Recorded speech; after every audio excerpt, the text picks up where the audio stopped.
என்னை சுற்றி எவ்வளோ எதிரிங்க. நிறைய பேர் நான் எப்படா விழுவேன்னு வெயிட் பண்ணிட்டு இருக்காங்க. நான் விழுந்தா சந்தோஷப்பட்டு கை தட்டி சிரிக்கிறவங்க தான் என்னை சுற்றி அதிகமான பேர் இருக்கிறாங்க. சிலரோட ஜெபம்லாம் கூட எப்படி தெரியுமா இருக்கும்?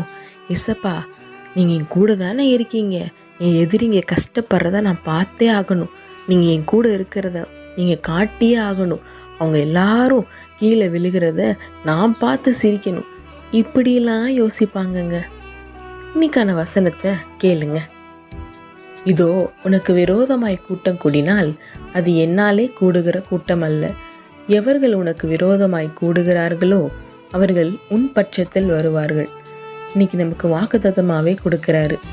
உனக்கு விரோதமாக யாராவது கூட்டம் கூடுனா அவங்க விழுந்து போகணும், அவங்க கஷ்டப்படணும்னு நம்ம ஜெபம் பண்ணக்கூடாது. அவர்களை என் சார்பில் கூட்டிட்டு வாங்க,